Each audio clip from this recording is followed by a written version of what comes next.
Hey, babe. She's a scheming seductress. She knew how to flirt. She knew how to interact with men.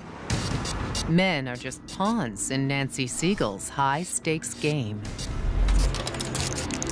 Yes. Their money fuels her obsession. He had nothing left by the time she was finished with him. And drives her to the darkest ends. It's really horrifying. How could you do that to a man, to a person?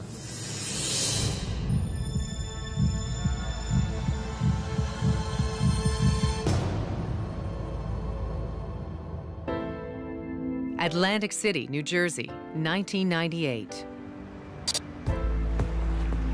Posh boardwalk hotels offer the ultimate getaway from the real world. High-stakes gambler Nancy Siegel and her new beau, Tony Smith, are escaping into another night of pure self-indulgence.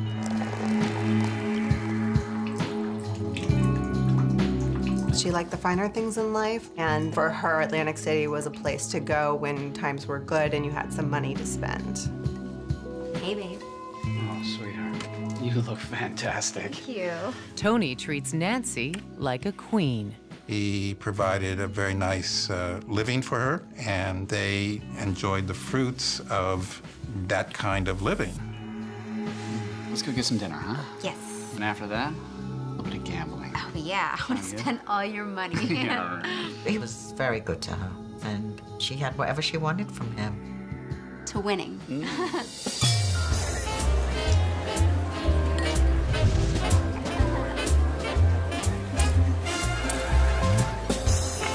She looked like she was living the life.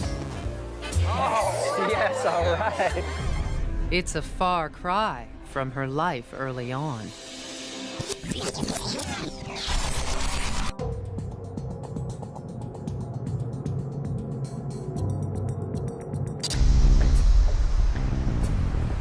Nancy grows up in Fells Point, a gritty, working-class neighborhood nestled in the city's waterfront. While Nancy's still a child, her mother and only sibling, a younger sister, move away, leaving her to be raised by her father. Hi, Dad. Hey, Nancy, where you been? I was just at Amy's house. Her father was in the picture up through her teen years, and I know Nancy adored her father. I gotta go work another double shift tonight. All right, so I gotta get going, okay? She may not have gotten to spend enough time with him. He spent a lot of his time working, trying to support her. See me again. He also spends his time supporting a gambling habit. Nancy's father takes her to the track, where she learns all about winning, losing, and the rush that goes along with it. There's a high to spending that money. There's this thrill that you may get a return, you may get something back. But there are rumors that her father is losing more than he's winning. How you doing, buddy? And in 1964, when Nancy is only 16 years old, her father is attacked while walking home and beaten to death.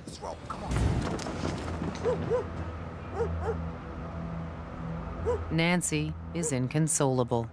Nancy was severely hurt by the loss, which remained through her as an adult.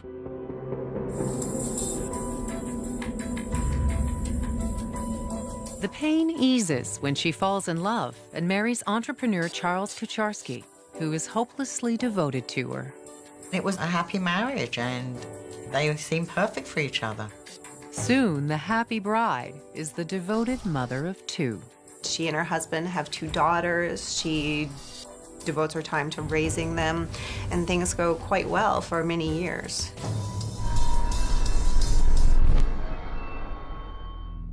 But Nancy has a secret. While her husband is at work and the kids are at school, she's gambling in local casinos. I don't know if she was just tired of playing mother and wife, or she just at some point begins checking out gambling. Pretty soon, Nancy is spending more and more time and money at the casinos. I think underneath it was controlling her more than she was controlling it. Whatever she did win, it seems that she reinvested that back into gambling and eventually wound up on the losing end. As the song goes, you've got to know when to hold 'em and know when to fold 'em. But Nancy never seems to walk away. Instead, she raises the stakes. She begins opening lines of credit in her husband's name. She relatively quickly racks up tens of thousands of dollars in debt. Nancy intercepts the mail every day, so her husband never sees the bills. But the jig is up when the IRS comes calling. There, in fact, were records that were delivered reflecting an IRS attempt to collect taxes on gambling earnings. Her husband soon discovers that he's $100,000 in the hole between Nancy's unpaid taxes and gambling debts. He is forced to declare bankruptcy. Charles never presses charges, but the couple soon files for divorce. He did nothing about it. He didn't go to authorities. Now cut off from her husband's accounts, Nancy needs to find a wealthy admirer to fund her expensive habit. She was willing to take anyone down to keep being able to gamble. And her next scheme is downright diabolical.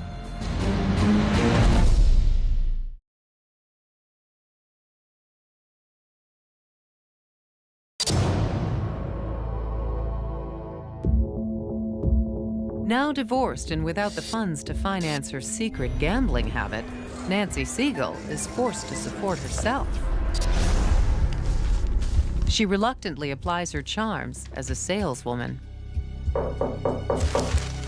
She was selling burial plots, mausoleums, door to door.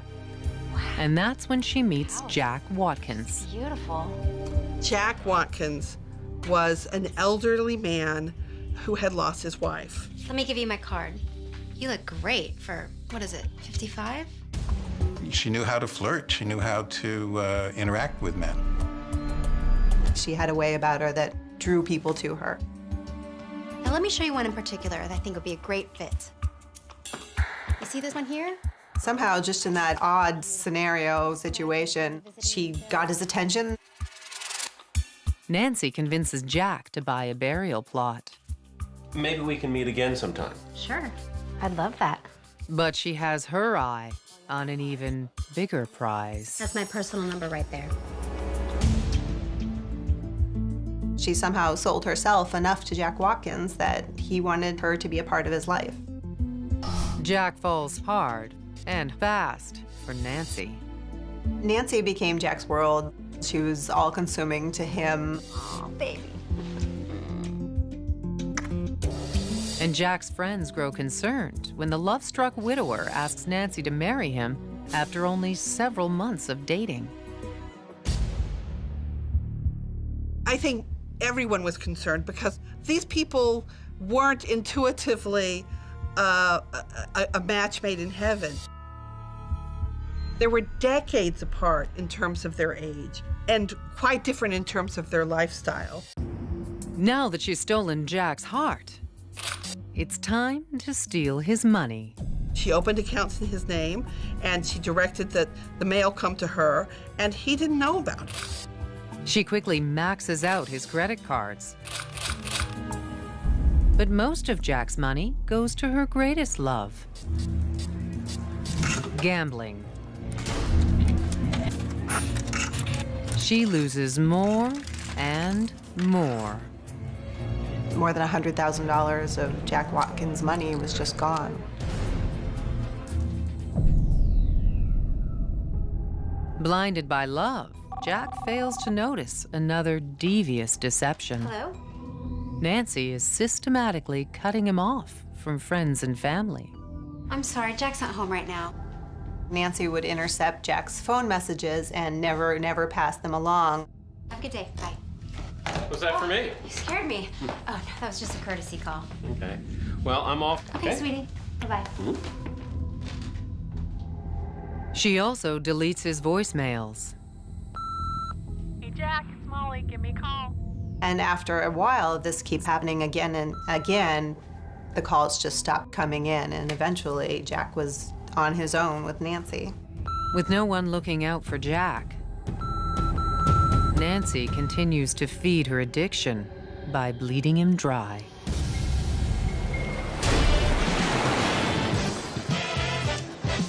Black 4.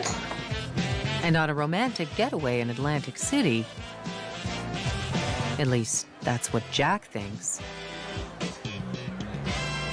Nancy drains the last of his bank account.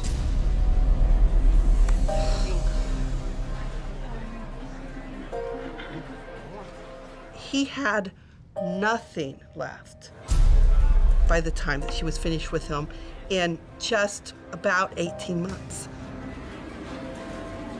Which means it's time for Nancy to move on. As a result, she had to do something with Jack. Lucky for Nancy, hard-drinking Jack is sowing the seeds of his own demise. I'm really not feeling too good. He drank heavily while he was in Atlantic City. Jack? Jack? Can someone help me? Sir, are you okay? Security!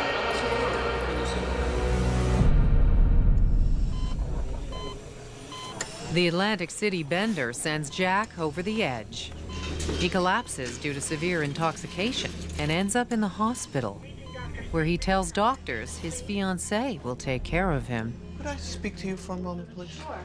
But Nancy tells the doctor a very different story. What exactly brought you here today? Well, Jack seems to be getting progressively worse. He seems confused. Well, he says that you're his fiancée.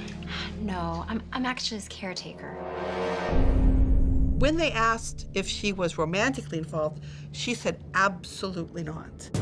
Poor thing. He's so confused lately. Sometimes he thinks I'm his daughter, sometimes his fiancée, sometimes his wife. Have you cared for him for long? You can just imagine it almost. He's saying, I love her, she loves me, we're gonna get married. And just behind him, Nancy's going, crazy. Yeah, happy to help however I can.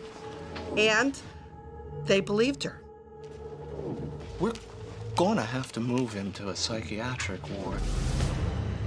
You know, I think that makes sense. For Nancy, this was perfect because she got rid of Jack. She didn't have to take care of him. It looks like Nancy has gotten away with it again. Really appreciate it, Doctor. Thank you. Will she raise the stakes to new heights, or will Nancy pay the price for her crimes and deceit?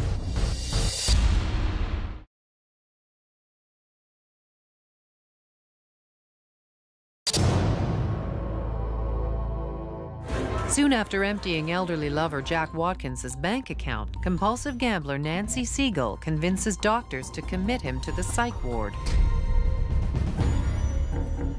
With Jack out of the picture, Nancy needs to move on to her next target. Hey, it's Nancy. How have you been? A wealthy commercial loan broker named Tony Smith. So when can I see you? But before Nancy can put all of her energy into Tony and his money, she runs into a problem. Can you hold on a second? Hello? Hi, this is the hospital calling about Jack Watkins. We're gonna need you to come pick him up. Doctors tell Nancy they don't have room for Jack. She needs to find another long-term care option. I'm gonna have to call you back. Thank you. This was just a horrible turn of events for Nancy because now she's got someone who's going to definitely be in the way. So she really had to get rid of Jack.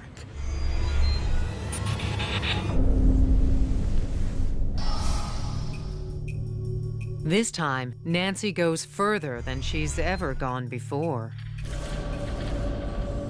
She brings Jack home. Oh, sweet.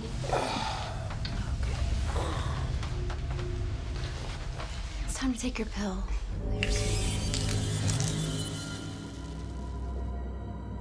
There we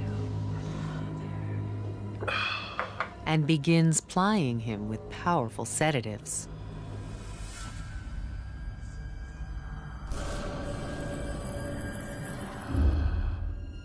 So day by day, Jack is getting weaker.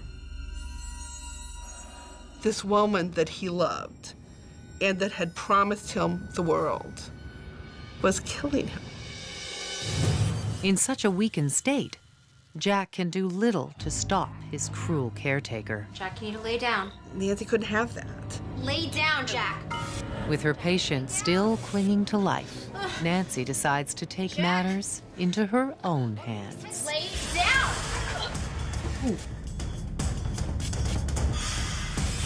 Nancy could have released the pressure and Jack would have lived. But she didn't.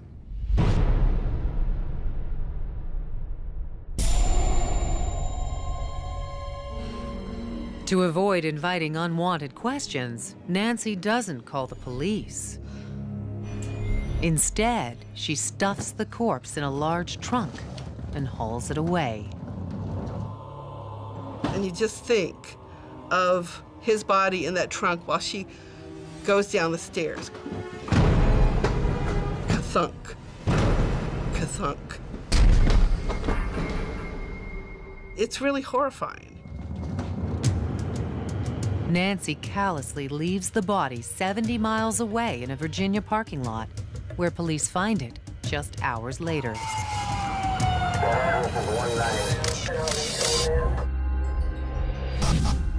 There were no identifying documents. They ran the fingerprints of his. Since he had no criminal record, he didn't show up. Police labeled Jack's corpse as a John Doe. His identity remains a mystery for 7 years. No one comes to look for Jack because Nancy has alienated him from all of his loved ones. During that time, Nancy doesn't look back.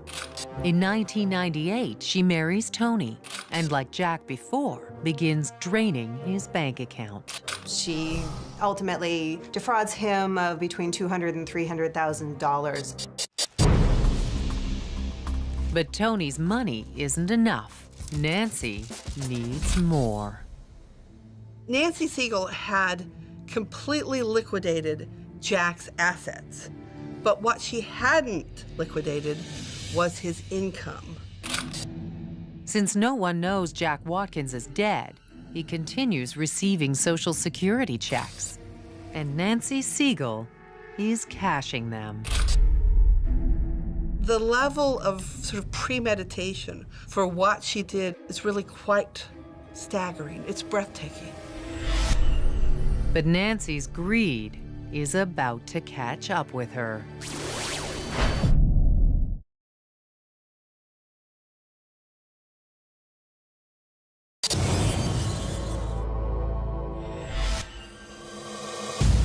For 7 years, gambling junkie Nancy Siegel has gotten away with the murder of her elderly lover, Jack Watkins.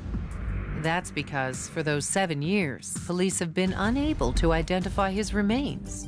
All that's about to change.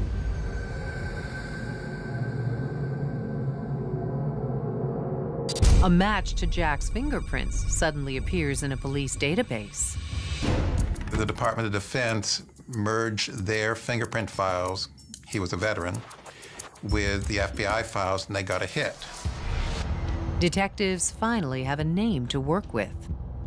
And that's when they then checked the records of Social Security and found that his checks were being cashed over the last 7 years that he had been a John Doe.